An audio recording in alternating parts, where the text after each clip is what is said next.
Sir Andhra Pradesh శాసనసభ తీర్మానం ఏకైక రాజధానిగా అమరావతి ఉండాలంటూ కూటమి ప్రభుత్వం చేసిన తీర్మానం సందర్భంగా ఒక చర్చ వచ్చింది.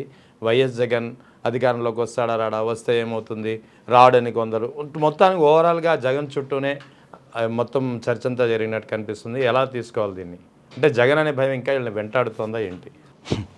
అంటే అందరూ జగన్ అంటే భయం అంటున్నారు, కానీ చంద్రబాబు నాయుడు గారు, పవన్ కళ్యాణ్ దమ్మిడికి పనికిరాని బీజేపీ చేసిన తప్పుని సరిదిద్దుకోలేని తప్పుగా వాళ్ళ వల్ల ఆ తప్పు సరిదిద్దబడదు, ఆ తప్పు వాళ్ళే చేశారన్నది నిజమైన భయం. ఓకే, దాన్ని జగన్మోహన్ రెడ్డి చుట్టూ తిప్పుతున్నారు. మీరు జాగ్రత్తగా గమనించండి కావాలంటే. ఎందుకంటే 3 రాజధానుల బిల్లు విరమించుకుంది Jaganmohan Reddy. Writ of mandamus తీర్పుకి గౌరవించింది జగన్మోహన్ రెడ్డి. అమరావతి రాజధానిగా అక్కడే పరిపాలించింది జగన్మోహన్ రెడ్డి. ఇందులో చేయవలసిన పనే ఉంది.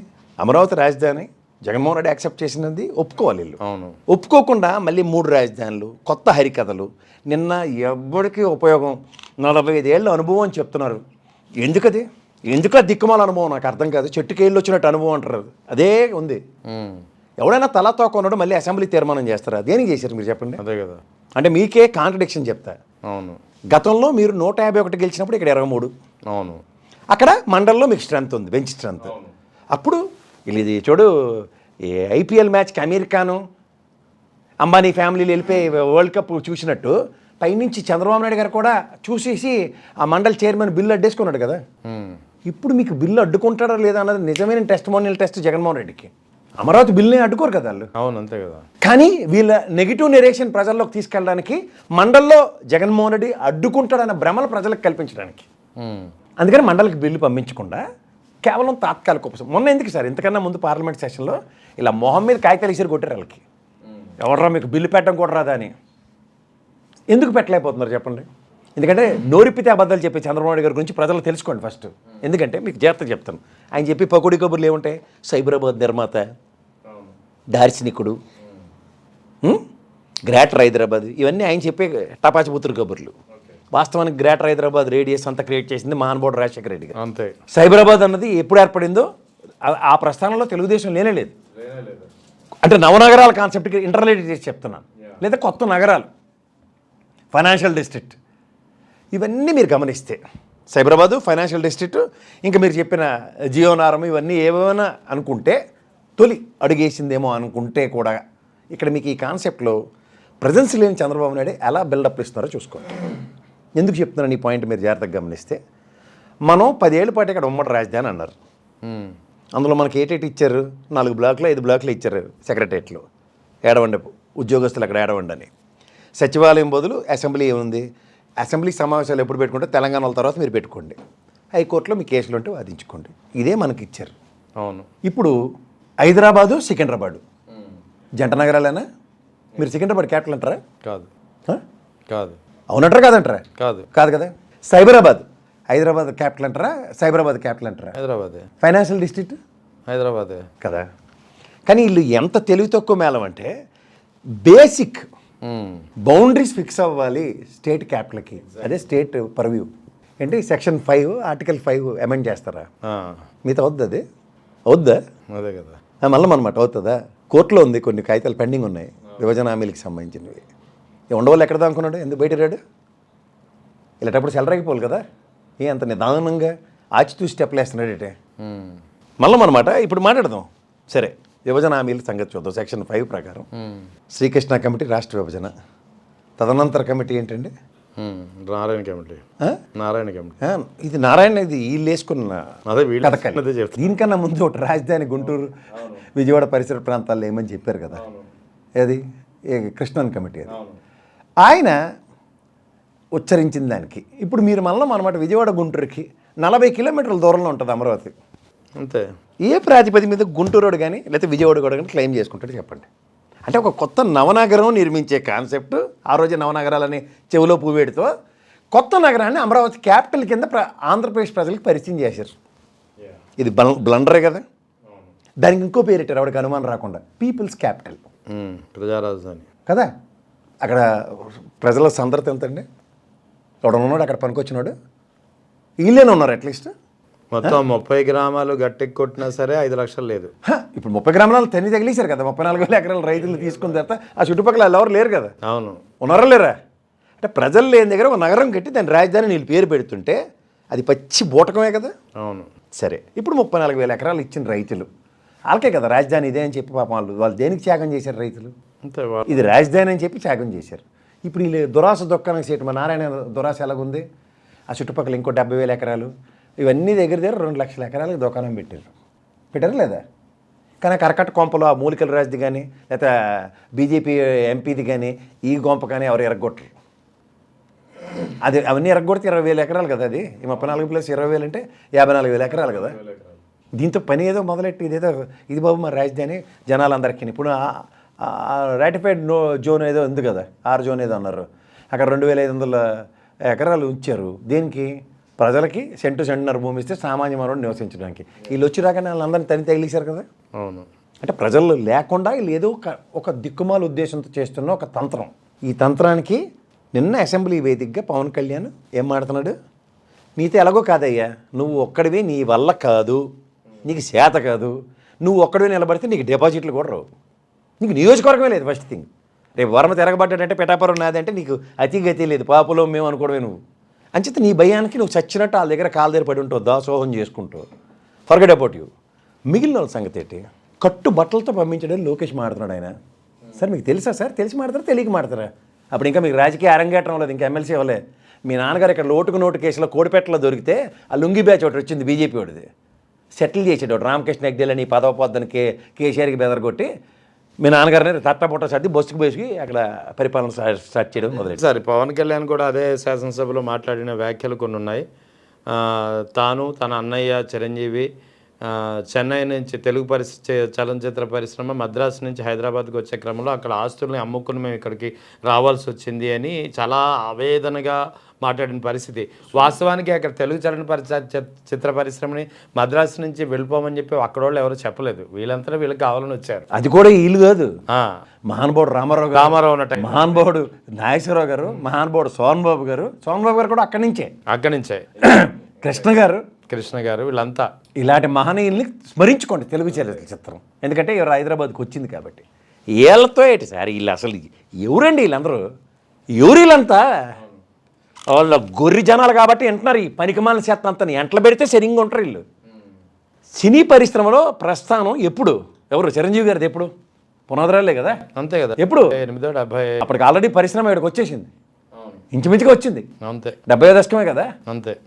చేత సార్ 6 నెలలు సావాసం చేస్తే వాళ్ళు వీలు అవుతారన్న సంగతి మీకు తెలుసా తెలీదా? అవే అబద్ధాలు ఆయనకు అలవాటు అయిపోయి, అంతకన్నా ఇంకేట్లేదు.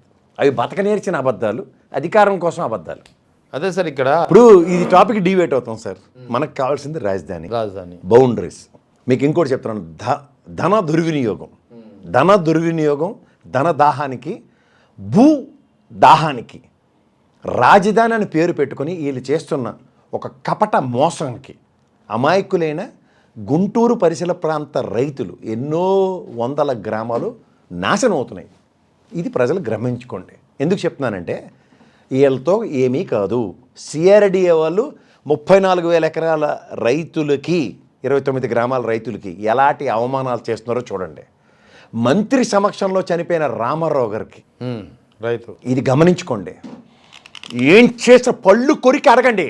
వీళ్ళతో ఏమీ కాదు. ఆ సిఆర్డిఏ వాడు అవడు, మీరు నేను ప్రత్యక్షంగా పరోక్షంగా పనులు కడుతుంటే జీతబత్యాలతో బతుకుతున్నాడు. అడవరా మిమ్మల్ని శాసించడానికి. మీకు 34,000 ఎకరాలకు సంబంధించిన రైతులకు సంబంధించిన భూమికి ఏదైతే ప్లాట్లు ఇస్తున్నారో సక్రమంగా ప్లాట్లు ఇచ్చి మాట్లాడమనండి. అది ఈ రోజుకి కూడా జరగకుండా ఎందుకు మీకు ఈ మోసం? మళ్ళీ రాజధానిలో అంటే 2 విషయాలు చెప్తాను. నిన్న బిల్లు పెట్టారు కదా, వెరీ గుడ్, ఇది రైట్ అనుకుందాం. అంటే గతంలో 14 నుంచి 19 దాకా బిల్లు పెట్టాం, కేంద్రానికి పంపించాం అన్నదే అబద్ధమే కదా. అప్పుడు పెట్టలేదు కదా, అసలే తీర్మానమే చేయలేదు కదా అప్పుడు. మరి 30,000 ఎకరాలు కావాలి. అదే ఆ 30,000 ఎకరాలకి జగన్మోహన్ రెడ్డి మీద అబాండాలు మోసుకుంటూ బ్లఫింగ్ కాలక్షేపం చేసి చచ్చారు కదా అప్పుడు. ఆ రోజు జగన్మోహన్ రెడ్డి కూడా చెప్పాడు కదా, ప్రభుత్వం ల్యాండ్ ఉంటే తీసుకుంటే అదే స్వచ్ఛందంగా ల్యాండ్ ఇచ్చారు అమరావతి అని చెప్పి తీసుకున్నారు కదా. మరి రిట్ ఆఫ్ మ్యాండమస్ తీర్పు ఏ ప్రాతిపదిక మీద ఇచ్చింది గౌరవ న్యాయస్థానం? ఎగ్జాక్ట్లీ 3 రాజధానుల బిల్లు విరమించుకునేలా ఇమ్మెన్స్ ప్రెషర్ కోర్టు ఎందుకు ఇచ్చింది జగన్మోహన్ రెడ్డికి? అంటే నిజమైన అమరావతికి వీరుడోడు అంటే జగన్మోహన్ రెడ్డి. వీళ్ళెవరు? వీళ్ళ అబద్ధాలని, వీళ్ళు నిజంగా ప్రజలకు చేసిన మోసాన్ని కప్పిపుచ్చుకోవడానికి ఒకటోసారి చెల్లి పెళ్లి జరగాలి మళ్ళీ మళ్ళీ, రెండోసారి చెల్లి పెళ్లి జరగాలి మళ్ళీ మళ్ళీ అని నాటకాలు ఆడుతున్నారు. సో ఓవరాల్గా ఒకసారి అమరావతి పట్ల నిజంగా వీళ్ళకి చిత్తశుద్ధి ఉంటే ఈ కూటమి ప్రభుత్వానికి ఎప్పుడైతే తీర్మానం మొన్న చేసి పంపించారో అదే తీర్మానంలో అమరావతి వ్యయం ఎక్కువ అవుతుంది, అమరావతి వ్యయాన్ని కేంద్ర ప్రభుత్వమే భరించి ఉండాలి, లేదా కేంద్ర ప్రభుత్వం ఆ వ్యయంలో కొంతైనా షేర్ చేసుకుంటే బాగుంటుంది అనే అంశాలు కూడా జోడించి ఉంటే అదే తీర్మానంలో నిజంగా వీళ్ళ చిత్తశుద్ధి ఉంది అనేది నమ్మి ఉండేవాళ్ళు అనేది ఒక వాదన. వాళ్ళు ఎందుకు నమ్ముతారు సార్? వీళ్ళు చేసి కపటాలని, వీళ్ళు చేసి మోసాన్ని వాళ్ళు ఎరుబోగులలో అనుకుంటున్నారా? నారాయణ చెప్పి అబద్ధాలు ఏమైనా మోడీను అమిత్ షా ఇంటర్ అనుకుంటున్నారా? ఎంటలు పెడతారు 2 రోజుల్లో చూడండి. మీకు మళ్ళీ చెప్తున్నాను, ఇక్కడ అసెంబ్లీ భవనం ఎంత అండి? ఎంత? 490 కోట్లు. అందులో దమ్మిడికి పనికొస్తుంది. అక్కడ ఆంధ్రప్రదేశ్లో సచివాలయాలు కట్టింది టెంపరీ. రెండోది పార్లమెంట్ హౌస్ కట్టారు, ఎంత? 900 కోట్లు. 900 కోట్లు అంతే. అది దానికి వీళ్ళు 1500 కోట్లు ఇస్తే కట్టినవన్నీ తాత్కాలిక భవనాలు అంటాడే వెర్రి వెంగళాలు అనుకుంటారు కేంద్ర ప్రభుత్వం వాళ్ళు. నీ గొంతెమ్మ కోరికలు నువ్వు తీర్చుకోవడానికి ప్రజాధనాన్ని దుర్వినియోగం చేస్తున్నావు అంటే వాళ్ళు ఏమైనా కాలగజ్జ కంకాల మాట ఆడుకుంటారు అనుకుంటారా బీజేపీ వాళ్ళు? వీళ్ళకి మూడింది. నారాయణ అబద్ధాలు ఇంకోటి చెప్తాను. ప్రెస్ మీట్ పెట్టి బడ్జెట్లో 6000 కోట్లు అలకేట్ చేశారు. ప్రత్యక్ష పరోక్ష పన్నులు సద్వినియోగపరిచే బృహత్తర కార్యక్రమం బడ్జెట్ ప్రవేశం. దానికి ఏంటి చెప్తున్నాడు? హడుకో నుంచి గిడుకో నుంచి ఇలా తెచ్చట అలా ఇచ్చేస్తాడట. సిఆర్డీఏకి 26,000 ఎకరాలు ఎన్నో పక్కనెట్టాడట, అమ్మేస్తాడట. ఇదైతే పొప్పాలు కూడా నానకరామ్ కూడా అనుకుంటున్నావేటే 150 కోట్లు 200 కోట్లు అమ్మిడానికి. ఒక్క ఎకరం భూమి ఆక్షన్ వేసావా? ఖబర్దార్. ఏం మాడుతున్నావు? ఎన్నాళ్ళు మోసం చేశారు? మళ్ళం అనమాట సెల్ఫ్ సస్టైన్డ్ క్యాపిటల్ అన్నారు. అలా సింగపూర్ అని తీసుకొచ్చారు. ఈశ్వరం కానీ 4 గోపు మీద తగలించి లోపట వేసారండి. కన్సార్టిజం అంటే ఎంతమందికి తెలుసు అడగండి. మనకి రెరా ఉంటుంది తెలుసు కదా. అలాగే సింగపూర్లో కూడా కన్సార్టిజం అని పేరు ఉంటుంది. అంటే ఒక కాంట్రాక్టర్ల సమూహం, అందులో ఒక తలకమాసినోడు నేను ఇండియా వెళ్ళి కాంట్రాక్ట్లు చేస్తానంటే ఆ కన్సార్టిజం అప్రూవల్ ఇస్తుంది. దానికి వీళ్ళు పెట్టిన పేరేంటి? సింగపూర్ కన్సార్టిజం. చదువు సంజ లేని వాళ్ళందరినీ తీసుకొచ్చి ఒకడేమో నోటి మాటతో చంపేస్తాడట ఫేమస్ అని. ఒక్క మాటతో ఆ కత్తి గన్నుంటే కాల్ చేస్తాడట. ఎవరు మర్చిన్నాడు మూలపేట పోర్టు 70% కట్టాడు, మిగిలిన 30%కి నిధులు ఎలకేట్ చేయించుకుని ఆ మూలపేట సంగతి తెచ్చి చూడండి అచ్చెన్నాయుడు గారు. ఎర్రనాయుడు గారు లెగసీ నడుస్తుంది ఈరోజు దాకా. ఉత్తరాంధ్రకి మీ కుటుంబం చేసింది ఏదో ఖబర్దార్ చెప్పండి. నలభరిస్తున్నావు సార్, ఊరుకుంటున్నావునా? ఓ లెగసీ ఉంది మీకు. At least it's a crucial juncture. ఒక టైంలో ఒక ప్రస్థానంలో ఉత్తరాంధ్ర వెనకబడతానని వాళ్ళ జగన్మోహన్ రెడ్డి వచ్చిన తర్వాత అక్కడ అదేంటంటే hospital, kidney hospital, Uddanam kidney hospital, ఇవాళ మూలపేట పోర్టు, దీంతో water plant, water purification centres, ఇవాళ ఎంత ఉపాధి కల్పించబడుతుందో చూసుకోండి సరే. భోగాపురం ఎయిర్పోర్టు. వీటి మీద చిత్తశుద్ధి లేకుండా మీరు మీ ప్రవర్తన ఇప్పటికైనా మించిపోయింది. ఇంకా 3 ఏళ్ళు ఉంది, సుధరాయించండి. ఎన్నాళ్ళు ఈ అబద్ధాలతో నెట్టుకొస్తారు, ఎన్నాళ్ళు జగన్మోహన్ రెడ్డి మీద పడి ఏడుచుకుని తిరుగుతారు. నెక్కచ్చిగా అతను చేసిన పనులు కనబడుతున్నాయి, నిటారుగా నిలబడి కనబడుతున్నాయి. మీ వల్ల కాట్లకి తట్టుకోలేక సస్తున్నారు ఉక్కిరి బిక్కిరి. మళ్ళీ చెప్తున్నాను, ఈ 6,000 కోట్లు నువ్వు బడ్జెట్ అలొకేషన్లో మిస్టర్ నారాయణ, నువ్వు ఎంపీసీ బైపీసీలు సిఈసీ గ్రూప్ కూడా నారాయణలో పెట్టి 4 అకౌంట్స్ నేర్చుకో. డెబిట్ ఏదో క్రెడిట్ ఏదో తెలుసుకుంటే తెలుస్తుంది. ఎవరికైనా చెప్తావు అబద్ధాలు? 60,000 కోట్లు ఇలా ఇచ్చినట్టు ఇచ్చేట హడుకో నుంచి తీసుకొచ్చి ఇచ్చేస్తాడట. ఏంటిది అయినా చేబోదుల్లా? రాష్ట్ర ఎక్స్చెక్కర్కి మీరు చేబోదులు ఇచ్చుకునే కార్యక్రమమా? బైబ్యాక్ అగ్రిమెంట్ చేయండి సిఆర్డీఏతో. ఎస్, ఈ రుణం ఏదైతే ఉందో సిఆర్డీఏ ఈ ల్యాండ్లు మీ తీరుస్తుందని ఈ అగ్రిమెంట్లు చూపించా ప్రజలకే. ఇవేవి కాకుండా టపాచబూతులు కబుర్లు చెప్తావా? వెర్రివేదల్లో వింటున్నావా నా జనాలు? అరే బడ్జెట్ అలిగేషన్ కృష్ణగిరి పడుతున్నాయి. దీనికన్నా ముందు 14 నుంచి 19 దాకా 5,500 కోట్లు ఎంత అలకేట్ చేశారు దీనికి అమరావతికి. ఏం చేసి తగలబెట్టరు చెప్పండి? ఒక పక్క కేంద్ర ప్రభుత్వం 3,000 కోట్లు ఇచ్చింది గుంటూరు డ్రైనేజీలకి, అమరావతి క్యాపిటల్కిను. 1,500 కోట్లు తగలబెట్టి 12,000 11,000 ఒక్కొక్క స్క్వేర్ ఫీట్కి తాత్కాలిక భవనాలు. బుర్జ్ ఖలీఫా ఇక్కడ డెక్క బిల్డింగ్ 57 కోట్లతో కట్టాడు జగన్మోహన్ రెడ్డి. 468 కోట్లు రుషికొండ ప్యాలెస్. సస్తన రేటు చేయాలి చేతకాక. ఇప్పటికీ చేతకానప్పుడు బేగాలు ఎందుకు పోతారు నాకు అర్థం కదా. ఉన్న భవనాలని యూటిలైజేషన్ కాన్సెప్ట్ తెలియని మీరు ఎందురాబాయ్ అబద్ధాలు ఆడతారు? మొబిలైజేషన్ అడ్వాన్స్ తెచ్చుకుని జేబులు నింపుకుని బొండే అయిపోయింది మీ టర్ము. ఇంకో 3 ఏళ్ళు భరిస్తారు ప్రజలు. సరే, ఓవరాల్గా అమరావతి చట్టబద్ధత విషయంలో కేంద్ర ప్రభుత్వానికి తీర్మానం చేసి పంపించింది. సో కేంద్ర ప్రభుత్వం గెజిట్ ఇస్తుందా లేదా కాసేపు పక్కన పెడతాం. ఒకవేళ గెజిట్ ఇచ్చిందే అనుకోండి, సో ఈ ముఖ్యమంత్రికి ఇప్పుడున్న ప్రభుత్వానికి గెజిట్ విషయంలో కేంద్ర ప్రభుత్వానికి ఒత్తిడి చేసే విషయంలో ఎంత హక్కు ఉందో, తీర్మానం చేసే విషయంలో ఎంత అధికారం ఉందో, రేపు పొద్దున ఒకవేళ 2029లో ప్రభుత్వం మారిందనుకోండి, అప్పుడు వచ్చే కొత్త ప్రభుత్వానికి కూడా అదే అధికారం ఉంటుంది కదా. అటువంటిప్పుడు రైతులని బ్లఫ్ చేసినట్టే కదా ఇది. నేను చెప్తుంది అదే సార్. ఇప్పుడు మీకు కాన్స్టిట్యూషన్ చూడండి, state can decide their own capital. Exactly ఇదే కదా కాన్స్టిట్యూషన్. నిన్ను డిసైడ్ చేయమంటున్నారు విత్ బౌండరీస్. ఆయనే అభ్యంతరం చెప్పలే కదా. ఇప్పుడు మీరు రిట్ ఆఫ్ మ్యాడమస్ తీర్పు ఇంత తడవలు చేసి ఇంత గాబరా పడితే కూడా ఆయన ఎక్కడ అడ్డు చెప్పకుండా ఆయన మట్టుగా ఆయన అక్కడి నుంచి పరిపాలించాడు కదా. మీరు ఏడుస్తున్నారు ఆయన మీద లబో దిబో అని, భయంపడిసేస్తున్నారు మీరు. ఆయన కూడా అమరావతికి ఎప్పుడు నో చెప్పలేదు. 3 రాజధానులు 3 ప్రాంతాలు సమంగా అభివృద్ధి చెందాలనే కాన్సెప్ట్. ఇప్పుడు నిన్న మన వెంకటరామరెడ్డి గారు ఆయన ఎవరు గన్నవరం ఎమ్మెల్యే అసెంబ్లీ ఫ్లోర్లోనే కొట్టాడు, 3 క్యాపిటల్ కనబడుతున్నాయి సార్ మీరే చెప్పండి అని. అవును, మీరు నోటంపటి వచ్చినాయి కదా ఫైనాన్షియల్ క్యాపిటల్. ఇంగ్లీష్ మాకు తెలియదు అన్నట్టు ఇంగ్లీష్లో చెప్తారు కదా చంద్రబాబు నాయుడు గారు. అది ఎనసొంపుకుంటుంది తపేలా ఛానల్లోకిను. ఆర్థిక రాజధాని వైజాగ్, న్యాయ రాజధాని కర్నూలు, బెంచ్ ఇప్పటికి దిక్కులే బెంచ్ కూడా వీళ్ళు అదే కాన్సెప్ట్తో ఉన్నారు. కేవలం జగన్ చెప్పాడని చెప్పి వ్యతిరేకించారు తప్ప వీళ్ళ కాన్సెప్ట్ కూడా అదే. అంతే. ఇక ఆయన ఎగ్జిక్యూటివ్ క్యాపిటల్ అన్నాడు, వీళ్ళేమో ఫైనాన్షియల్ క్యాపిటల్ అంటున్నారు. అంతే తేడా. అంతే, అంతకని ఇంకేట్లేదు. అంటే ఇక్కడ అంటే ఇక సెకండ్ ఫేజ్ రైతులకి యాక్చువల్లీ ఫస్ట్ ఫేజ్ అమరావతిలో పెద్ద ఎత్తున ఆసక్తి కనిపించింది. 33,000 ఎకరాలు ఇచ్చారు, దాదాపు 29 గ్రామాలకు సంబంధించినటువంటి రైతులు. కానీ సెకండ్ ఫేజ్ భూసేకరణ అసలు ముందుకు రాని పరిస్థితుల్లో వాళ్ళని ఎలాగో విధంగా నమ్మించాలనే ప్రయత్నంలో భాగంగానే ఈ తీర్మానం. తప్పకుండా ఇదే తీర్మానం. నారాయణ మళ్ళీ మోసం చేస్తున్నాడు, ఇటు గమనించుకోండి. వాళ్ళు వెర్రి వెంగళాయలు నెల్లూరు వాళ్ళు ఓట్లేసారు, వాళ్ళు బుర్ర తక్కువ సన్నాసులు కాబట్టి. మీ బుర్ర ఉంది కాబట్టి వాడండి. గుంటూరు విజయవాడలో చాలా షార్ప్ పీపుల్, పాదరసం కన్నా పదునుగా ఉంటారు. ఈ పకోడి కబుర్లు విన్నాం చాలా. బుద్ధి తెచ్చుకోండి. 34,000 ఎకరాల రైతులు అక్కడ ఎలా తలడిల్లుతారో చూసి మిగిలిన 20,000 ఎకరాలు అప్పనంగా నారాయణ ఏదైనా పెడతానంటే ఆలోచించుకొని మాట్లాడుకోండి. అమరావతి రైతుల్లో ఏమైనా మార్పు వచ్చిందంటారా? అసలు లేదు. వచ్చింది. సిఆర్డీ వాళ్ళకి ఎంటలు పెడితే మనకి ఈ దరిద్రం ఏంటంటే ఈ దిక్కుమాల ఈ దరిద్రగొట్టు మీడియాలో ఉన్నాయి కదా సార్. ఏవి వాళ్ళకి కనిపించాలండి, వాళ్ళు వదిలేండి. వాళ్ళు చూపించట్లే. గ్రౌండ్ ఇప్పుడు చూడండి, నేను అసెంబ్లీ సమావేశం తెలంగాణలో కెమెరా ఎటు పక్కన నెట్టే అలాగే చూపిస్తున్నారు వాళ్ళు. ఓవరాల్గా అసలు అమరావతి మోసపోయిన 34,000 ఎకరా రైతులు, ఇన్ని వేల ఎకరాల్లో అమరావతి ఉండబోతుంది, లేదా ఇంతమందికి అక్కడ జనావాసం ఉండబోతున్నారు, ఎలా ఏ పరిశ్రమలు ఉండబోతున్నాయి అనేది ఒక క్లియర్ డిపిఆర్ అనేది ఉందా లేదా? లేదు. లేని దానికే ఈ రాజమౌళి ఇడ్లీ పాత్రలు గిన్నెలు తెప్పారు. సింపుల్ చెప్తా సార్, హైదరాబాద్ క్యాపిటల్ ఉంది, లగడిగపూల్ పరిసర ప్రాంతాల ప్రజలు ఉంటున్నారు లేదా? బ్రహ్మాండంగా. సెక్రటరియట్ పరిసర ప్రాంతాల్లో ఉంటున్నారు లేదా? అసెంబ్లీ పరిసర ప్రాంతాల్లో ఉంటున్నారు లేదా? హైకోర్టు పరిసర ప్రాంతాల్లో ఉంటున్నారు లేదా? అక్కడేరే పీపుల్స్ క్యాపిటల్ కదా, నారాయణ కలల సౌధం కదా. ఎంత అనుభవం ఉన్నా చంద్రబాబు నాయుడు సప్త సముద్రాలు ఈ ఇంటి ముందు మురుక్కాల్లో పడ్డమంటే తెలుసా? ఒకటి కొడుకు తోసేశాడు, రెండోది ఆ కాలవ నారాయణది. వీళ్ళిద్దరు ట్రాప్లో పడితే గతంలో సుజనా చౌదరి సీఎం రమేష్ ఉండేవారు చెవులు తినేయడానికి, ఇప్పుడు వీళ్ళిద్దరు అడ్మినిస్ట్రేషన్ మీద కంట్రోల్ లేదు ఆయనకి. గతంలో కర్ణాటక ఆ బుడంకాయ మంత్రులతో ఏటీ కావట్లేదు, ఉక్కిరి బిక్కిరి అవుతున్న పెద్ద ఆయన. ఎగ్జాక్ట్లీ. గతంలో కర్ణాటక రాజధాని ఇష్యూ వచ్చినప్పుడు ఫస్ట్ మైసూర్ పెడదాం అనుకున్నారు. మైసూర్ కొంచెం చారిత్రాత్మకంగా అప్పటికే పేరున్న నగరం కాబట్టి. కానీ మైసూర్ చుట్టూ ఉన్నవన్నీ ఫెర్టైల్ ల్యాండ్స్, దాదాపు అమరావతి లాగే ఏడాదికి 2-3 పంటలు పండే ఫుల్ వాటర్ ఉన్నటువంటి ల్యాండ్స్ అవి.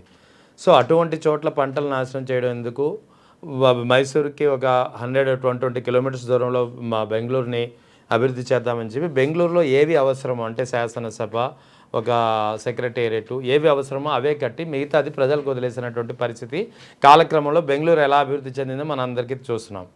సో అటువంటిది ఇక్కడ ఎందుకు వీళ్ళు చేయలేకపోతున్నారు? విజనరీ కదా. విజనరీకి చెత్తవరం వస్తే ఏం చేస్తాం? మీకు సింపుల్గా చెప్తా. నేను ఇందాక నుంచి మొత్తుకుంటుంది, లక్డీకా పూల్ చుట్టుపక్కల ఇల్లు ప్రాంతాలు ఉన్నాయి లేదా? అవును. అక్కడ నిజాం ఎప్పుడో ఆ కాలంలో కట్టిన కోట్లాడితోటి ఉంటే దాంట్లో ఏడు చేశారు, అసెంబ్లీ పెట్టుకున్నారు. హైకోర్టు భవనం అది కూడా నిజాం ప్యాలెస్లోదే, దాన్ని నోటి పెట్టారు హైకోర్టు అని. అక్కడ జనాలు ఉన్నారు. ఇక్కడ జనాలు లేని వీళ్ళు ఇష్టం వచ్చినట్టు బిల్డింగ్లు కడుతున్నారు. ఎవరి కోసం? నారాయణ కోసం. ఎగ్జాక్ట్లీ. నారాయణ లోకేష్ మోసం చేస్తుంటే మోసపోతున్న చంద్రబాబు నాయుడు, అంతకని ఇంకెట్లేదు దీంట్లో.